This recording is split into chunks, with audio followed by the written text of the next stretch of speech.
Today's show brought to you in part by GoToMeeting. For a free 30-day trial, use code podcast at gotomeeting.com. You mean there's more than one way to take a picture of water? What's wrong with this picture is next.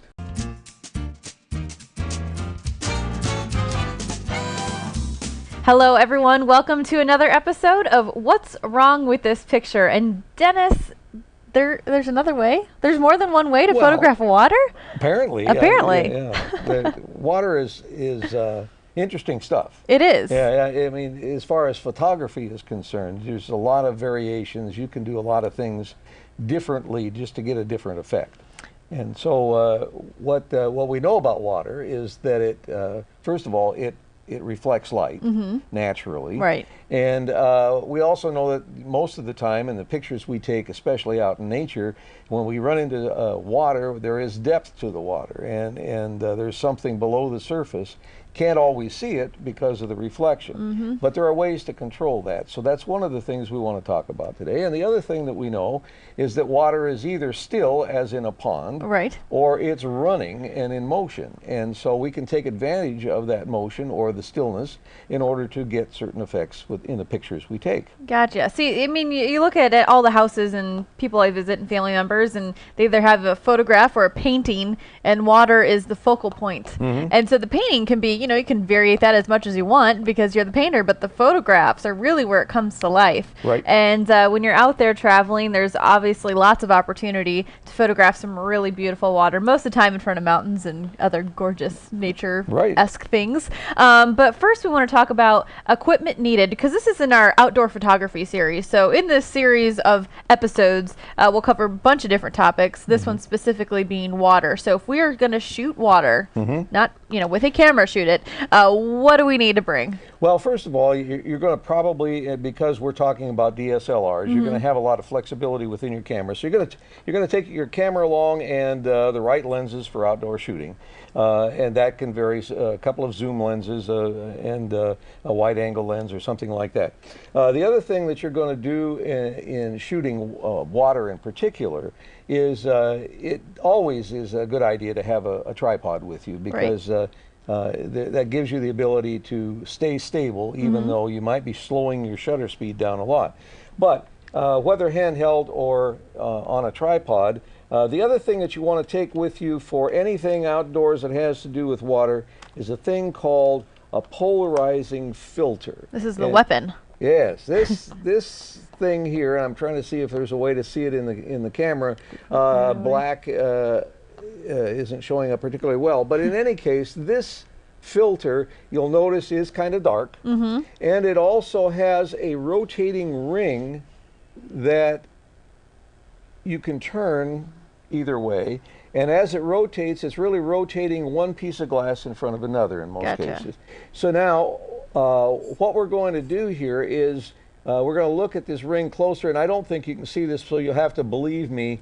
There is a white spot or an arrow at one point on the ring. And the thing that we want to do with this white spot is we want to orient it, when we're using it, toward the sun. And when you do that, you get the best effect, or the most effect, of the polarized glass. The other thing that we should know about polarized filters and digital technology is you want to use a circular polarizer, not a linear polarizer. Circular polarizer is the one that works best with digital cameras. A linear polarizer, which we used to use on film cameras all the time, confuses, or it has a tendency to confuse the sensor and the focusing capability and the meter itself. So be sure, if you're going to buy one, buy a circular polarizer. Circular, not linear. Right. Noted. Okay, so we've talked about that, and believe him, there is a little white arrow on there. He is not telling a fib, and it's right there. So check. I mean, that's really neat. I didn't know that. I haven't used a polarized filter before though. So very interesting. So that's the equipment you need. And now we're going to talk about managing reflection. There's a lot of style goes into the next two topics we're going to talk about. So you can either see the reflection or you can see beyond the reflection with what's actually in the water. So we're going to take a look at a few photos to kind of show you what we're talking about. This first one here is without the polarizing filter. Right. Picture of a typical lake somewhere out there in the mountains.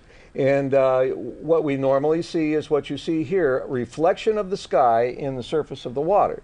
Now, if you wanted to see what was down in the water, or see the bottom in some cases, you're going to have a heck of a time with this particular thing, unless you're wearing polarized glasses. Right. In which case, once you put on the polarized glasses, this is what you'll see, the next picture.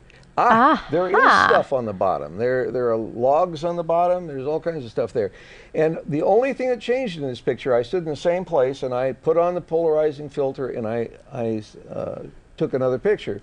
And so you see, when you look back and forth between them, the reflection goes away because the polarizer was added and the little white dot was toward the sun. Gotcha. Now, I should mention too that the sun needs to be coming from the left side or from the right side of your picture, not from behind you or in front of you, because if it's behind you or in front of you, it's not going to be, the polarizing filter is not going to be able to have its effect. Gotcha. So that's the big difference. And you can see, I might like the one with reflection. What else happens here, which is very typical, is you'll notice the sky gets a lot darker with the polarized filter. I did notice that. And without. It also will affect the definition of clouds. If we had clouds in the sky on that particular day, the polarized picture would show much more definition and dimension as far as the clouds are concerned. Very neat. So you can even use that filter if you want a different effect on the sky, is what you're saying. It doesn't necessarily have to be for water, but that's more specifically. You don't have to be using it for water, but since we're discussing water, this is the most dramatic effect is with the water. Sometimes you don't want to see what's at the bottom, right? It's possible.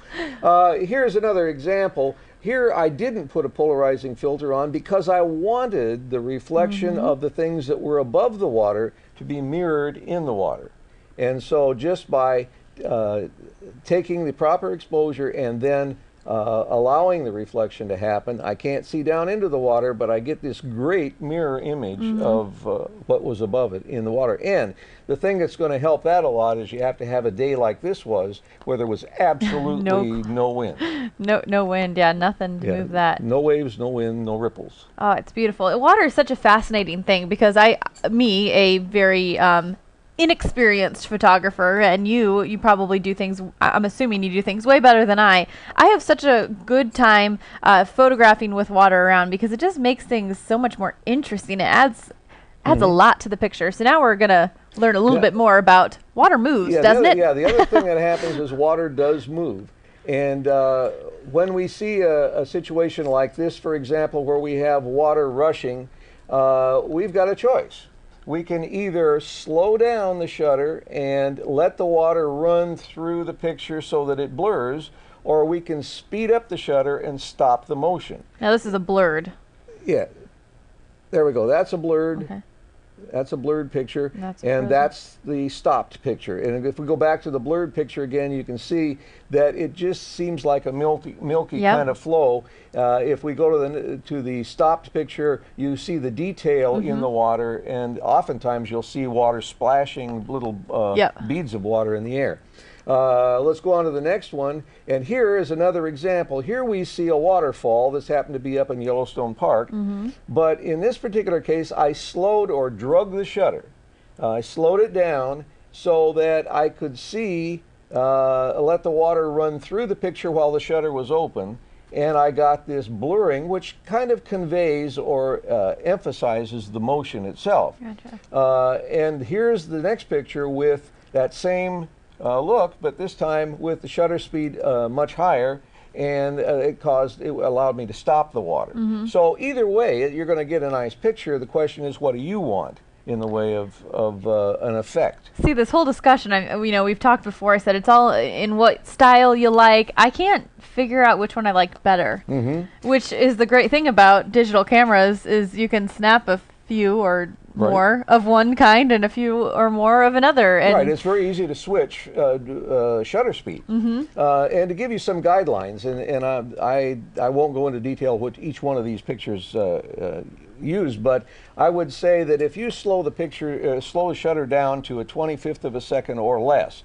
in a couple of these cases I was at a 13th of a second actually, then you're going to be able to allow enough water to run through the picture while the shutter's open in order to create blur. The more blur you want, of course, the slower you slow the shutter. And the more you want it stopped, the faster you go. If you want to stop relatively slow moving water, 125th of a second. One of these shots in here I actually shot at 1250th of a second, so it was really going fast. It was one of those close-up rushing water shots. Well, very good. I have learned a lot about photographing water today, and Dennis, I promise you, if I ever get one of these bad boys, I will make you proud. Okay. I will show you that I'm listening and I'm learning, and we'd love to see your pictures as well. So if you can, send those to us at picture@rvnn.tv is the email address for this show. And of course, just to kind of review what we covered on today, we talked about equipment needed, which is our polarizing filter, and you want a circular, not a linear, managing the reflection, and managing motion. So next week, we're going to talk about storing and archiving, that whole series. We're going to talk about the backup strategy. We talked about the backup basics before. There's a whole method behind the madness. I mean, you really want to back up, and then back up some more. Is kind of what you're saying. Yep. If Murphy can have an effect on me, he will. And I need to have enough redundant copies to keep him from ruining my whole day. You know what? Sad story. One of my friends got married. The photographer's disc, it corrupted. Yep.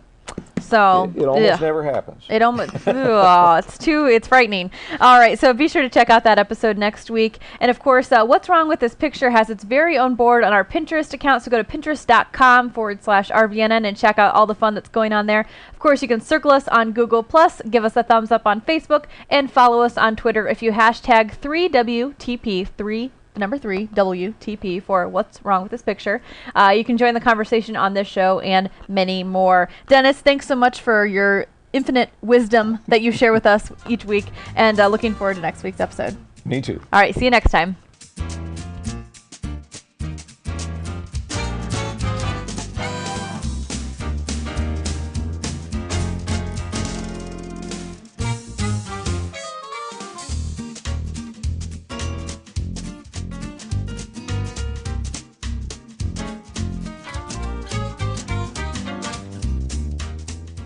Hey, Gabe, wanna go for a walk? Gabe?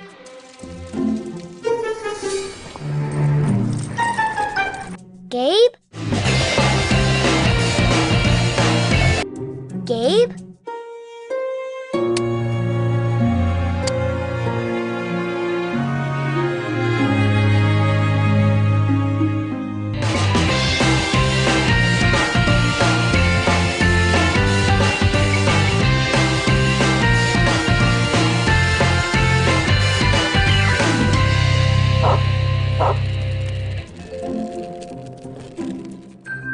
Hey, buddy, you lost? Hold on. If your pet is the adventuresome type, be sure he's connected to Pet Hub. A quick scan using any smartphone shares your pet's vital information so that even his wildest escapades have a happy ending. Pet Hub, reuniting pets with their families. Come on, Gabe, let's go home.